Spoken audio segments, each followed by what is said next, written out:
The Branding Your Business podcast is for small business owners looking to build a customer favorite brand and a value-driven business. From solo shows covering marketing tactics to experts sharing their brand stories, each episode delivers actionable insights for entrepreneurs who want to impact the world. We're sharing how strategic moves and authentic connections can build a profitable business minus the burnout. Tune into the Branding Your Business podcast with me, Praise Santos McKenna of Come Plum, to design a brand your audience adores while building a life you love. Hey, welcome back to the Branding Your Business podcast. I'm your host, Praise Santos McKenna. I'm the founder of the branding studio Come Plum in San Francisco, California. And I'm so excited to have my friend Erin with us here today. I feel like it's so important for us to have just great friends in our life, people who are different from us, who have different points of view, to make sure that we're being the best kind of people we can be, but also brands and businesses. And so Erin and I are in a group together of keynote speakers and educators, and I've loved how she showed up. So I was so excited that she was willing to say yes to the podcast. So let me tell you a little bit about her. Erin Perkins is the CEO of Mabely Q. She is deafblind, and you wouldn't be able to tell just by looking at her. She can still hear with the help of her hearing aid and cochlear implant. Without them, she's profoundly deaf.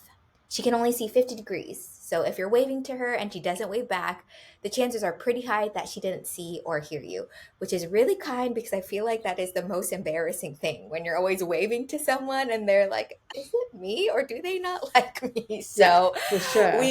we love that explanation. So with Erin, it was through collaborating with independent business owners, coaches, and mentors that she became aware of the limited understanding of accessibility. That realization prompted her to pivot towards accessibility education. So we'll get into a little bit more of her story, but she was in corporate and realized there was this gap here, this big need. She loves to teach businesses how to be accessible by leaning on her life experiences, which she shares with others to foster true inclusion. Not that stuff that people just put up to say they're inclusive. It's the true inclusion, and we'll get into that more too. True inclusion at all levels, and also teaching in a way that feels good. Her mission is to make the world more accessible, one business at a time. And she is fulfilling her mission here today on the show. Erin, I'm so glad to have you here. You know what? I was really curious how you came up with the name Mabely Q. Is that just I love something this like, one. how'd that So come about? Mabely is actually from three of our women's names in my family that have been passed down from generation. So M-A is for Marie, B-E is Elizabeth, it's the middle part of Elizabeth, L-Y is Emily. So I put it all together and I thought it sounded really cool. And then Q is actually a cipher for the number 17.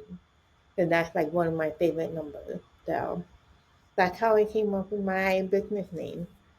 I like it too. We talk to a lot of people about how they come up with business names, and I love it when it's so heartfelt and also makes it a lot easier for trademarking, getting URLs Yeah, for too. sure. It is trademark, so no one can steal it. I do know that people sometimes are like, maybe they're not quite sure. I remember when I first came up with the name and then I shared it with someone who is of the boomer generation, they were like, no one will be able to pronounce it. No one will be able to spell it. And I was like, I've not had this problem, so like you can think that, but like I wanted something to really represent the women in my family. Mm. So I felt like that was the best way to do it. Sometimes people tell me to rebrand to my name. I don't feel like Erin Perkins is as unique. It's Mm. not.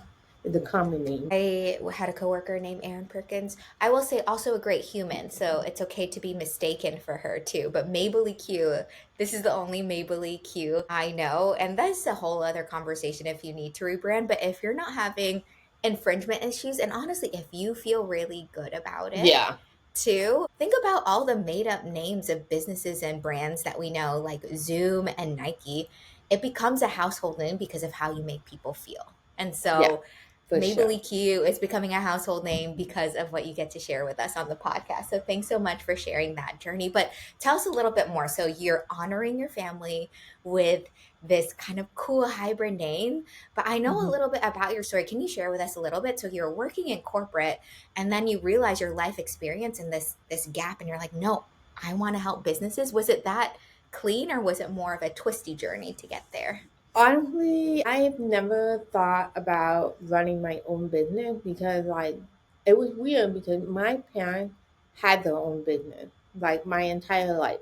That's all I ever knew. But he did my dad did get to a point he wanted to pass on the business to us, and we were all like, no, because it was selling copiers, right? No, I don't want to sell copiers. I want to be a graphic designer. And so but at that point, we were also taught that you would work for a business forever for your entire career. But as things went on, I realized that that's not the case. As I was going through my corporate, it just felt like I just had the gut instinct because we had restructured the department I was in twice already. They were doing it for a third time. I was like, I'm not gonna make it through this one. Like I knew it. Like I just had this gut instinct. I've been applying to jobs and I was like, this is gonna put me in the same cycle over and over again. I'm just gonna end up exactly where I started. I didn't want that. So I decided to start my own business and I was like, this is just a gamble. But I got started it mainly to do graphic design because that was like my first love. I had been doing it since high school. But I realized when I wanted to learn from other people, I couldn't because they weren't captioning the videos. I would have to work extra hard to understand what they're saying. And I was like, this isn't working. And I would reach out to them. And they were like, well, I didn't know. I don't know, but tell me how to do it. And I was like, I don't know either because I've always had the access given to me. That I had parents that advocated for me. I went to a school that always gave me interpreters. They made sure things were captioned. I went to a college that supported deaf students. So I always had that. And even in corporate was basically required to give me access in some way, even though still had to like fight for it. So, but with a small business, I started realizing most people don't know because they don't know any better. And so for me, it was okay, well, let me figure this out and then I'll tell you. And I was able to start figuring out. So I just started learning and I saw that there was that gap. So why not do that? It's still very challenging, but it's really exciting to be able to show people there is a better way of doing things and providing access. That's so good. I often hear that in a lot of brands and businesses is that you start off in this one direction, right? You do what you know how to do. You take the first step, Hmm. which is the right thing to do. And then you kind of make discoveries along the way, or people start coming to you with questions, or even better. And this is what I love about entrepreneurs. They see problems in the world that need to be fixed. Yeah, You were trying to learn from people, and you're like, hello, I'm not the only one who needs captions for this. yeah, I'm not the only one who needs bold headers for some of your blog posts. There are some things that people need, not just Erin. And so for you sure. realized over time there was this gap. And I like that you leaned into it and you are also really honest. And so it sounds like Yeah, you had like to the become the biggest, expert. hmm the biggest thing was the accessibility company that I saw. They were basically focused only on website accessibility. And I kind of felt like they were just kind of like taking advantage of people. Because one company, I was like, all right, tell me what I need to do to improve my website. They wanted like $20,000 for a 5-page website to fix it. And I was like, okay, so you're preying on companies that don't know any better. I need to do this better. So that's why I started like really breaking apart like how accessibility needs to be built into businesses beyond just your website. Yes, which It's also kind of cool just because you are kind of an expert at websites because of being a Mm-hmm. designer, though, too. But let's back up because a lot of our folks who listen to the podcast are Mm-hmm. small business owners, right? We're wearing a million hats. It's just like, it's amazing that we get content up sometimes. It's amazing Yeah. that we could even get a course up. And it's not that we were wanting to be exclusive, it's just that we just didn't know. So, what Mm-hmm. are common mistakes that small businesses in specifically make when it comes to accessibility? One you mentioned was caption, not having captions or caption Mm-hmm. options. That's like if you're a course creator, making sure you have captions on some of the videos. If you're hosting a webinar, making sure captions are accessible. But what are other mistakes that The brands and biggest businesses make? thing for me is color contrast. It's like, so I, even my first brand, go around the brand, even as a graphic designer, I had a background in that. We weren't taught about making sure you meet the color contrast standard. That was not taught in early 2000s. So I just like basically revealed my age here. In college, they did not teach that. But the more I looked into it, most designers aren't taught that, even today, in today's time. So that's wild. Like, if you fix that color contrast, I guarantee you it will improve your website accessibility by 30%. It just by making sure that the color combination that you use with the background and the text font, if you make sure that those meet the color contrast standard, you are going to improve the accessibility threefold. The Yeah, and other there's thing, yeah, I would say, and there's online tools that people can use to check that, right? yeah, yeah. I have so many different color contrast tools that I can share. My personal favorite is like the Color Buddy. It is free. It is an extension on Chrome. And once you make sure the color, it basically tells you these two colors go, they meet the color contrast standard, and you can always keep it in your little menu on your Chrome. I love it. It's my favorite. And the girl behind it is awesome. Color Buddy, love it. Okay, I cut you off. What were the other mistakes brands and businesses make? The other thing, the main thing is when it comes to posting graphics or images on Instagram, a lot of people create their graphics in Canva. Fine, great. But in the caption, they don't necessarily include what is being said on the graphic. Because a screen reader can, if someone who has low vision was using a screen reader, they would not be able to know what's said in the graphic. Because I notice what most people do is they'll have the graphic with information, and then the caption will just say something completely different. It's still relevant, but it's not saying what they're saying in the graphic.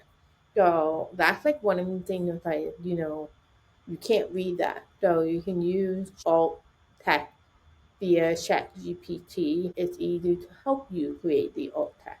So I'm telling you a way to easily make alt text or image description accessible. Yeah, because that was my next question too. Because as someone who like posts blogs and does things, I think gonna be real human here is that sometimes you're just like tired of saying, you think you're saying the same thing over and over. You're like, okay, I had it in my graphic. Okay, I guess I should put in the caption. Okay, I guess I need to put an image description. And I just want to encourage listeners that there are, one, it's good for us to do this. Our content is good and we need to make it accessible for everyone so they could benefit from it. Yeah. But two, you just said there's a chat GPT add-on that makes our life easier to do it. And so I like tested it out, and it still needs your editing, but it makes things a lot easier. Like for me, like anything that can help you guys make things easier and a quick win is going to be essential because I recognize a lot of small business owners, including me, we wear multiple hats. You're gonna like struggle at things, and I'm trying to make it as easy as possible for you.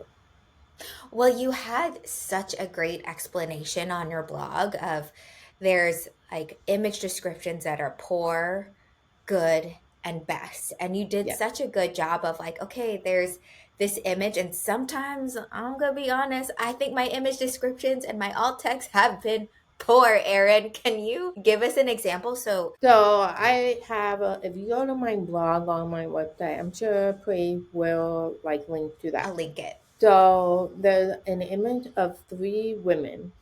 The poor alt text basically says people in a room. That gives no context whatsoever. People in the room, okay, cool. It's vague. It doesn't provide any meaningful information. It is not information I want. People in the room, okay, you just gave me something completely insignificant. What is okay is saying three women are having a meeting in a living room. That's okay. It gives a little more focus, but it does lack specific detail that could be relevant. This is why I say it's okay. It's not horrible because okay, three women, cool. They're in a meeting in the living room. Okay, that makes sense. That's giving enough content. That might be just the extent of what most people want. But the best of text can be saying Jenna, a Hispanic woman, Erin, a white woman, and Devin, a black woman, are sitting around a dining table discussing social media strategy. Now, here's where controversy happens. I am also very cognizant that we are in the era of information overload. I do think sharing race, gender, all that does matter.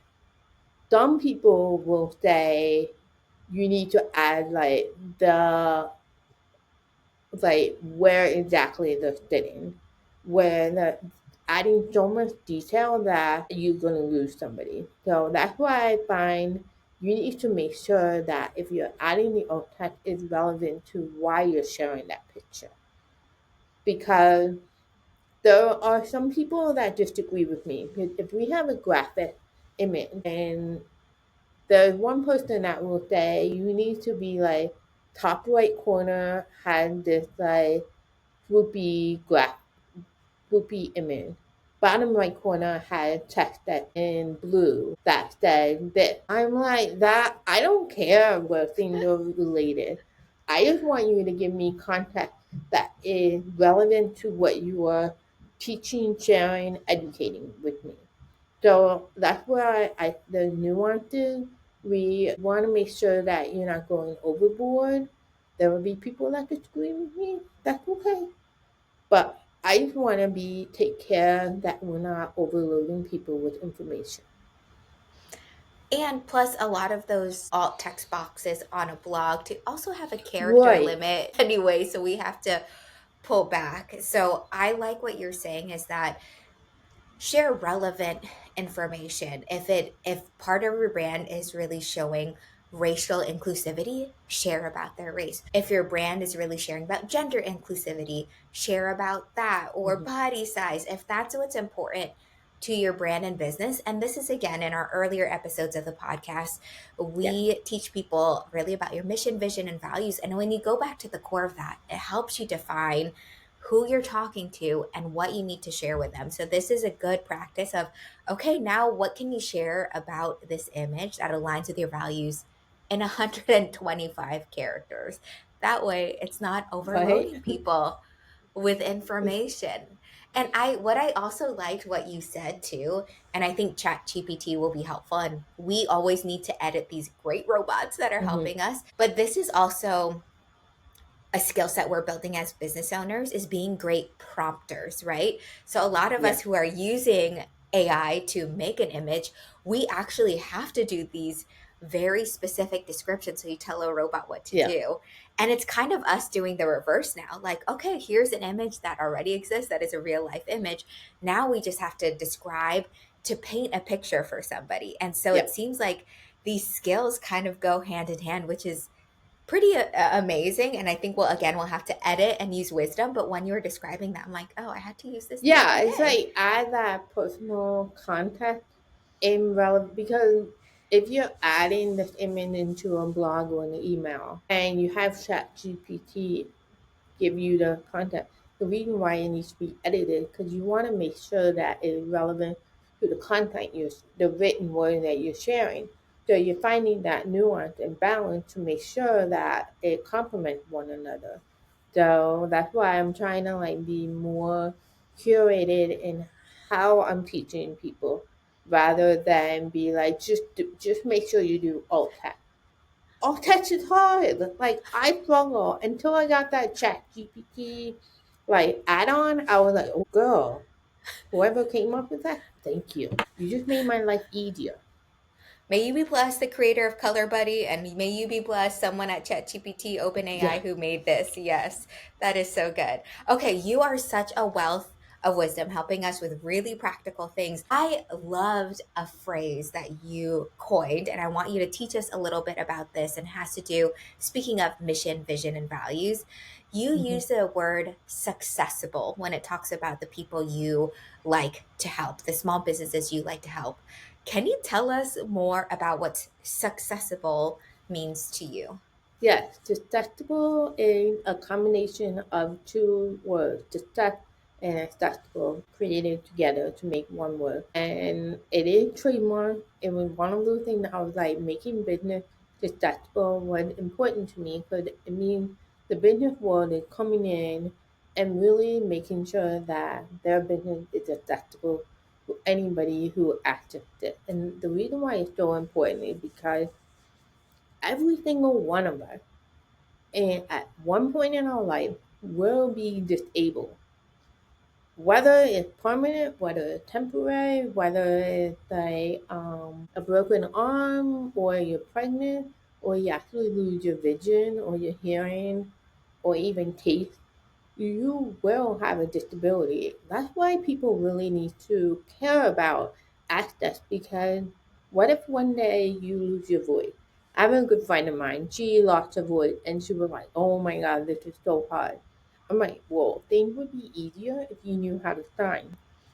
Like, it might seem like a huge thing, but even if you knew some of the basic signs, it gives you access to things that you otherwise would not have had access to. Yeah, that's incredible. We also, I see a theme. Erin loves hybrid words. She loves putting names together, words Yeah. together. We have an instead of the Stanford Oxford Dictionary, we have the standard Erin dictionary here, the standard Mabely Q Love dictionary. it. I never thought about that. That's upcoming blog poster content of All work, right. the movement that Erin is creating. I love to see it. But you brought up so many good points in that another way for us to think about our businesses and brands and more motivation to do. I know it's extra work for our businesses, but it's not just for these friends of ours who don't have the same capabilities we do. It's also for future us, or the possibility of all of Mhm. us, because we will have a disability at some point. We will not be Mhm. able to do things at one point. And so if we can be part of making these features or making these aspects of our business just normal, a part of what we do. Because when I think Mhm. about it, of posting content, when we're making reels or doing something, we're always putting in extra things, right? We didn't always used to put Yeah. hashtags, and now hashtags, that's another conversation. Or we didn't always used to tag location, but now we do. And all these little things that have become normal, and you're like, oh, yes. This is kind of just part of what we do. And so, Mhm. even as our team, as brand designers, as people who create brand identities and help with brand strategy, I'm like, oh, yeah, of course, this is what we're going to do with our coaching clients now, making Yeah. sure they think through, hey, how can we make this accessible? How can we make sure your websites work? How can we make sure you're becoming an educator and your education systems work? We just have to make it normal, and it'll take some Mhm. time and take some skill to become successful businesses, but Right. you're starting a movement to make it possible, and that makes me really excited. Right. I mean, if we think about it, look at our phones. Like, as you started getting older, you can't quite read the tiny font.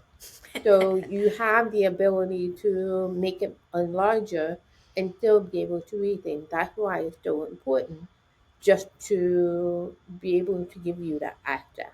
Like our vision are getting it worse. Yes, there's laser surgery, which I do highly recommend. Yeah, thank God for technology that's coming out that is starting to adapt and Yeah. starting to make things easier, which this is the world I want to live in, but we have to also acknowledge the water we swim into, that there are businesses, there are brands. And I experienced this a lot because I was working a lot in the kind of social impact space, and we call it greenwashing in Right. that space, when people just like, oh, we're going green because look, we compost things, or oh, hey, we're going green, and they just put something so they can get a sticker on so that they can say they did it. And when it Yeah. comes to accessibility, that's what we talk about. It's performative activism and tokenism. Tell us a little bit more, and I want you to feel free to go off a little bit if you Okay. need to, but tell us a little bit more about your perspective and your journey and your experience when it comes to performative activism and tokenism.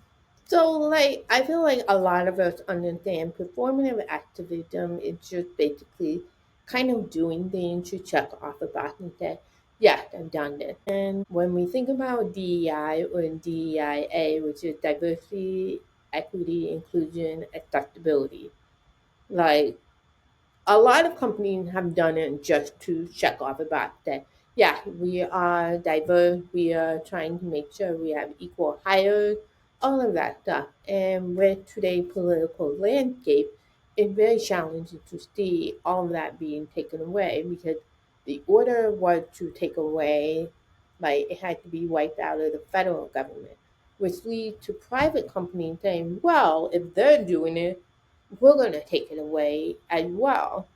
Target is one of the biggest brands that have said we are taking away our DEI platform, and we're taking away the closing down certain things. One thing I do want to note is it can be very easy for us to say, we're not going to shop at Target anymore. But we have that privilege of being saying we can go to other stores that are not doing that because we have access to those. We have to remember that there are people that might not be able to do that because those are the only stores they have access to. So we want to be mindful of that. We also want to think about, black and brown brands that have made that like effort to be part of the Target program where they bring in their brand and say, well, I'm not going to buy them their stuff, but they literally don't have a choice. They invested all their money in it. If you choose not to buy from them, that's going to hurt them. So it's like finding that fine balance of like being strategic in how you want to support that brand. If that brand has their own store, their own market, yeah, go buy from them. But if that's the only access you have to them, then still support them in other ways as well as still shopping at Target. That brings me to accessibility. People will say I'm inclusive, I support people with disabilities, but a lot of it I've seen is very performative in a way, because if I am part of something online, because it's easy for me to be part of something because I have access to closed captioning. I have access to, but if they expand that into an in-person meetup, it is 10 times more challenging for me to be access. And they're like, oh, well, we don't have the budget for an interpreter, but you can still come anyway. We'll give you a discount on a ticket. That's not going to work for me, because I then will miss out on probably 75% of the information. I admit being online, being digital, has made things a lot easier for me, but at the same time, it's taken away my ability to actually understand people in person, because I'm so used to having the caption. It's like, I need that. Like, that is like, I just got like lazy in a way because I have access to captions so I can just read it. And then I go meet someone in person. I'm like, oh my God, I cannot understand you. Like, my brain has lost that ability. When I ask for access, I need you, I want you to be able to provide it in a way that works for me. Be- and it's also mindful that not every disabled person By the way, disabled is not a dirty word. Please just use it. Don't feel like, differently able. No, disabled. If we ask you, is there a way that we can work together to ensure that I have access to what I need? Work together to figure it out. Don't be like, well, this is the only thing I can do, or don't put the burden on the disabled person because that's just not fair. People are already doing all the mental labor and stuff. So it's like really finding that balance of doing what you can do. But I also understand as a small business owner, you could bear the burden of financial like loss just to provide access to that one person.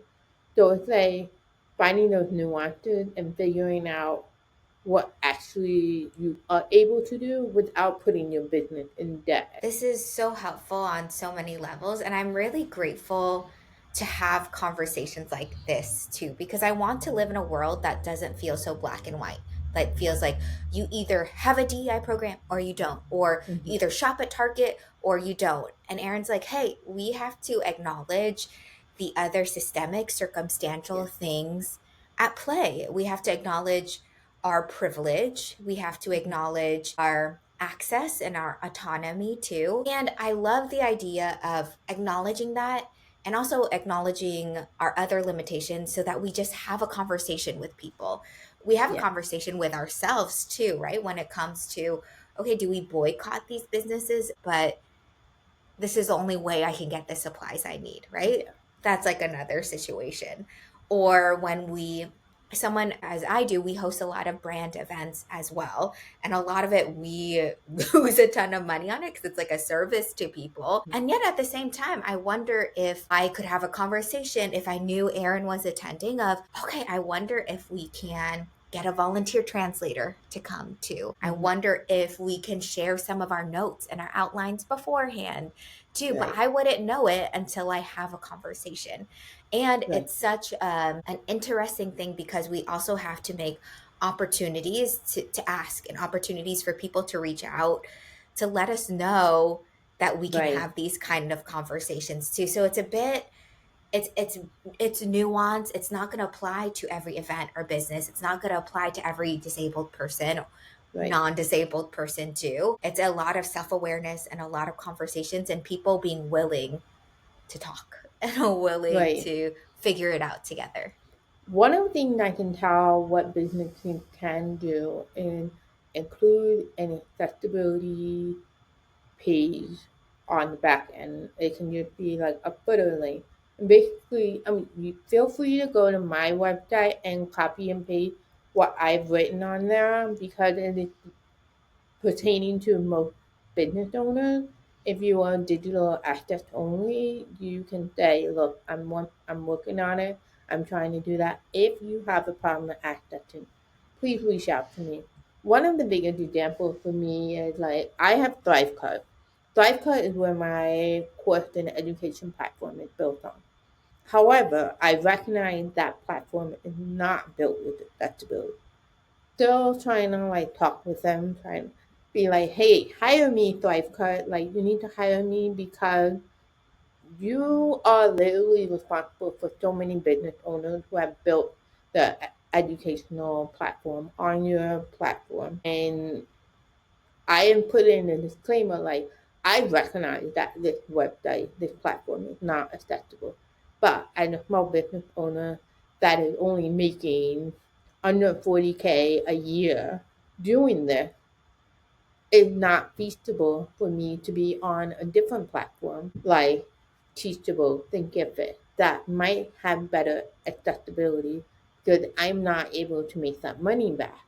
So it's like trying to find workarounds. So if you want access to it and you can't physically, you can't access it digitally, please reach out to me. Like I have other ways for you to still have the same access, just in a different way. Yeah, that is so helpful. I like that Erin is literally giving us permission to, because we're always figuring out how to word it correctly of like, Hmm. okay, we want to be available and let you know we want to help you. We can't be on these other platforms that have it already built in. which now I just want to make it my mission to connect you with these Yeah. people at these software companies, Erin, so that we can first get you more consulting gigs, and second, just like create an easier world for people. Like this is Yeah. not this is not a big ask. It's a human right. And I'm Because for about to get on a me, soapbox. like I can tell you, if I'm going to an in-person event and I want to buy tickets or something, literally the first thing I go to is the frequently asked question page. Because if they have a question that answered about accessibility in any formal way, then I know, okay, this is easy. That's how I can get access to it. If you don't have a question that addresses that, I'm not going to reach out because you have not made it easy for me. Like, I'm going to have to jump through how many hoops in order to get access. Like, if you've already built that in, I'm like, okay, maybe I have to put in additional legwork, but I know I can get access. I mean, this is true if I'm trying to go to a concert venue or, a game or something and want access. That's how I do it. Yeah, because it seems like even if they're in their FAQs, you can see if they're mindful of they've like thought a little Hmm. bit about this too. And For that sure. is a really big deal. It's honestly, this is so helpful for me. And I want listeners to feel seen and heard. Like I have a to-do list of auditing our brand and business. And Yeah. okay, I know when we do our events or some of our courses or some of our freebies, or like we need to be able to do things. And again, I have to sit because we also have a capacity at a team too, as a Right. team of all the things we can do, but at least I want to be aware of where the opportunities are, which you and I are both fans of a great platform called Flowdesk that we use for email Florida. marketing. Love Flowdesk because they're doing a very great job, it seems like, with Hmm. their emails of making it more accessible. I know we will link people to your blog, which has a really great visual Hmm. explanation of this, but can you tell us a little bit more about how we can make a few easy switches on our Flowdesk emails to make them more accessible? What are like the top few ways folks can do that? One of the things that I talk about in the blog is layout block. I love Flowdesk. And I met Martha years ago, like 5, 6 years ago. And she looked at me and she was like, wait, you're deaf? She was very confused. She was so cute about it. And I was like, yeah, I'm deaf. And she was like, oh. And she just always like stuck to me in terms of like, hey, how can we do this better? So I'm always giving them little like tips and hints, but like one of the things that like pains me so much is when people use layout block to build their entire email. I'm just like, and alt text is only so little. So I'm like, all right, we have two different ways to do that. I'm not telling you to get rid of your design completely. I don't want that. Because that is literally what the premise of Flowdesk is built on. But there's a workaround around that. If you have people that need to be able to use screen readers and you can still segment them into by using link action and then they can get text only email. It's a little extra work for you, but you've already had the email written, obviously. So you can just like copy and paste that and post it and then they can access just text only. But when you just use text layout block and that's your entire email and you don't have that access, you've literally lost access to a lot of people. Then they can't read your layout block through screen reader. So it's like finding that nuance. That's one of the things I like to teach is like I'm not telling you to take this away completely. I'm telling you there's a stuff that you can do with a little extra work, but if you do this, it's gonna make people feel like, oh, you thought about me. Or one of my favorite things is people have like told me, why are you using GIF? I'm like, GIF my love language. That's how I use. But they literally were like, it's so distracting to me. I was like, oh, okay. And and these are people that are neurodivergent. I was like, okay, if I just gave you text only email, would that be helpful for you? They're like, yes, because when they say when they encounter a gift, they don't know what to do after that. I'm like, okay, let's like figure it out. So it's just like finding way to like work around and not forcing them to have to only have access to that one email. they can get access in another way. So for your weekly email newsletters, like you might have to do 2 email, one text only, one layout, but I think it's worth it in the long run. Yeah, 100%.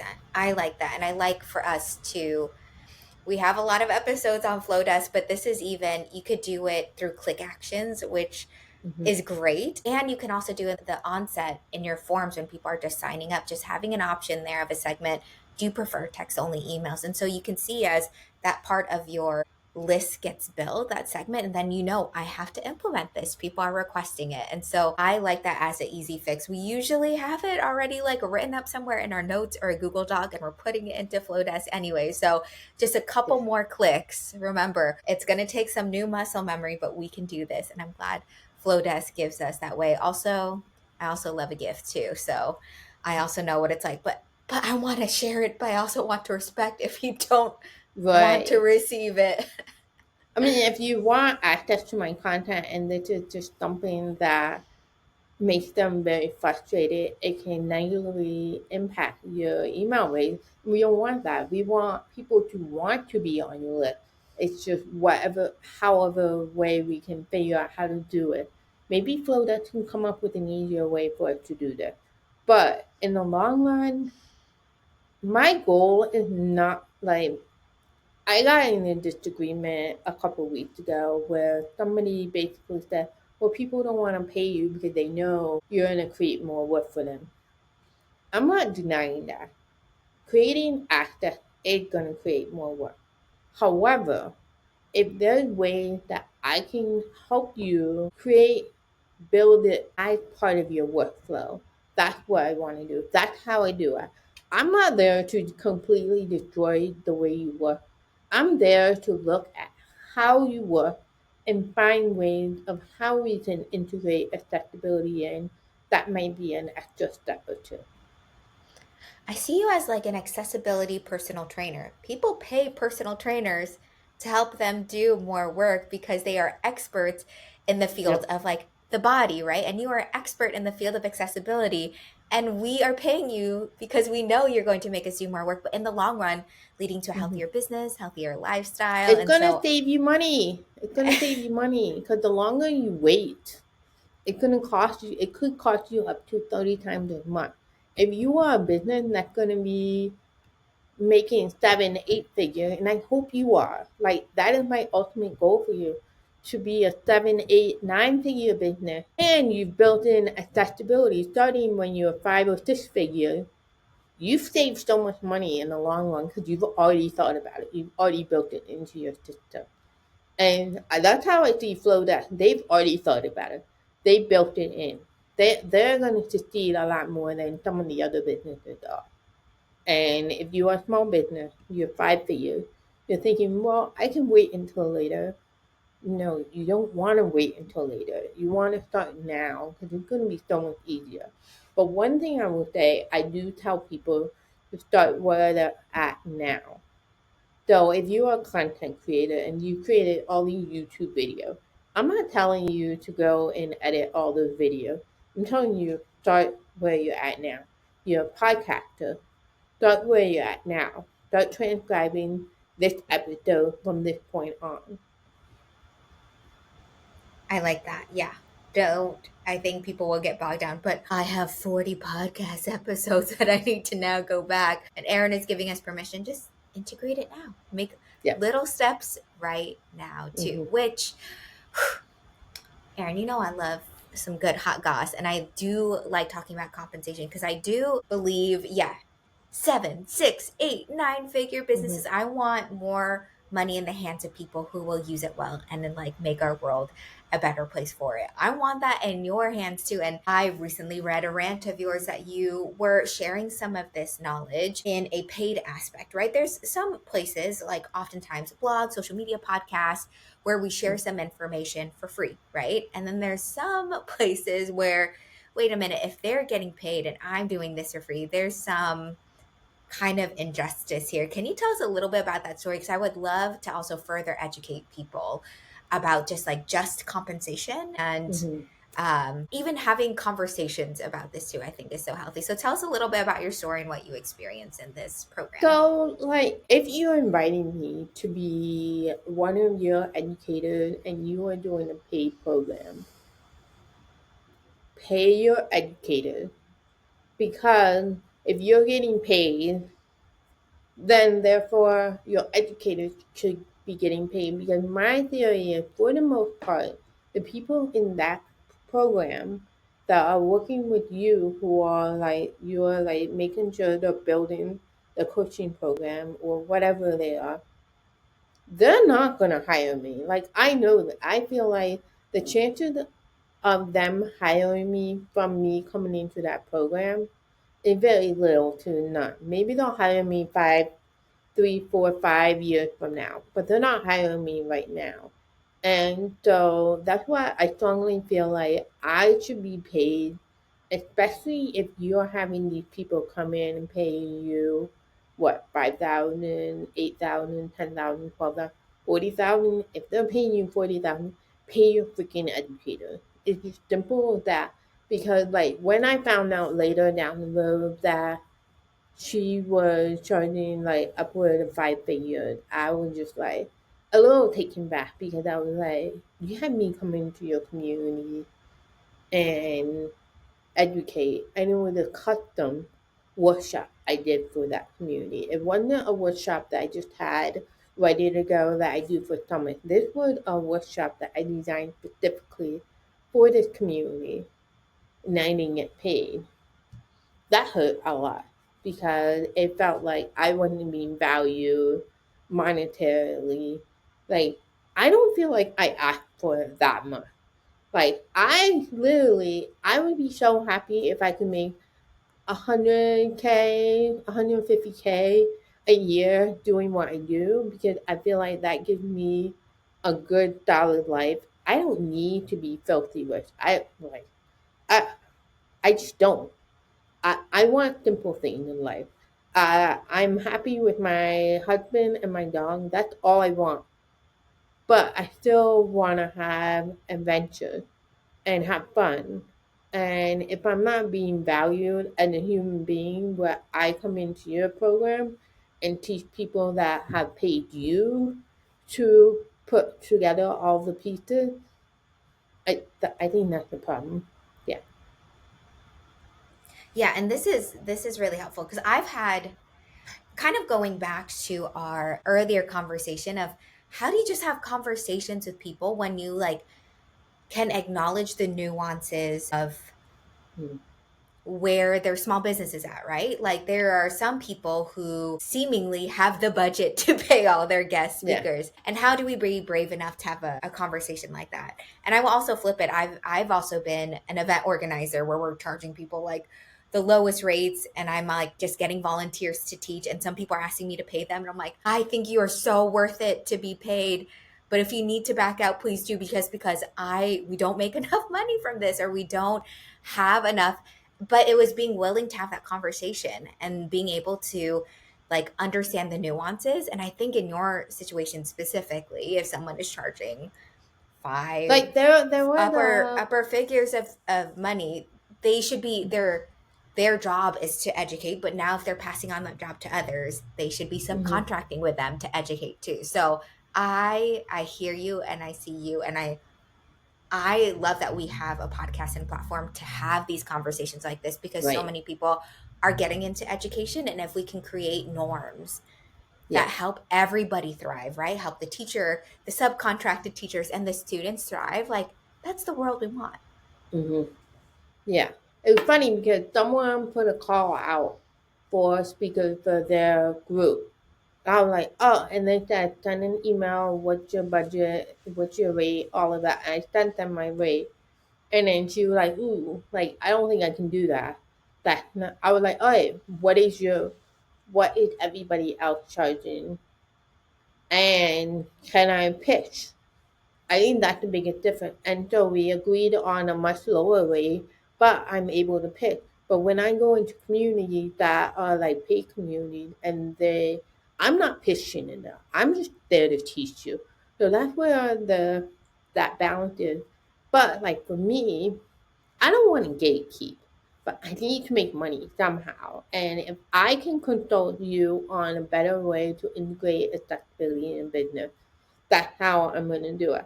I'm not going to gatekeep anything. That's like not my goal here. So yeah, that's like where I'm at. It's like if you can't afford something, keep the conversation going saying, look, this is what I can pay you now. Let's come up with something that can be beneficial for both of us. That kind of thing. Totally. Because we talk a lot about this in entrepreneurship. Like, do work that you would do for free. And then you're like, big asterisk, but don't do it for free because you can't have a sustainable lifestyle with it too. And yet at the same time, like, we want people to invest in things that matter. And this really matters. And I Yeah. love just, again, opening the door, having conversations about it so that we can all thrive. And I know from this, Erin, and this is one of my favorite things of people who say yes to the podcast, who freely don't gatekeep and share, is that so many people want, they get sparked with idea and will want to work with you. So can you tell us how they can reach out to you, how they can work with you and Mabely Q? How can we support your work? So there's different ways that people can work with me, and like one of the main things I can do is do an audit for you. I can audit your system, look at it, and tell you how to integrate it, but you do the work yourself. Then there's like work that can be done with me. So it's like we audit, we consult, I look at things, I show you, I tell you, I can do it for you, or you can just have me do all the work for you, which I don't technically want to do because I'm the worst person that you would want to transcribe your podcast because I can't do that. But I can still do other things in that long run. But there are different ways that you can work with me. If all of that just feels like overwhelming, I also have my education platform where you just like go in, learn things by little. It's called Susceptible, and it's only $500 lifetime. I've decided to make it lifetime because I want it to be financially accessible for businesses that can just like really learn how to do it. And you can follow me on Instagram, although I feel like I'm going to be leaving that platform soon, who knows, just because our political landscape needs a lot of work. Yeah, we will link that all in the description as well. Erin, I am so grateful for you. Thank you for being a sharer of knowledge. I'm leaving here with like an audit of things we can do better in our business. I'm going to have grace and kindness with myself, but also just more energy to bring these things to life, to start creating muscle memory and new systems within our workflow, Hmm. to make things more successible. So thank you so much, Erin. I hope you have a great rest of your day. Thank you, Queen, for having me. I love this conversation. Do you ever feel like you wear so many hats as a small business owner? I totally get that. Here at Come Plum, we want to keep you in your zone of genius, how you serve and show up for people. So leave the branding to us. In a collaborative way through brand coaching, we help you define your brand foundations, your brand strategy, and your brand expression, all that fun stuff like logo, websites, videos, photos, and more. If you go to comeplum.com and mention in the contact form that you heard about us through our Branding Your Business podcast, you get cool perks like an extra hour of coaching or maybe even 10% off your coaching package. We can't wait to collaborate with you to build a brand that you and your clients love.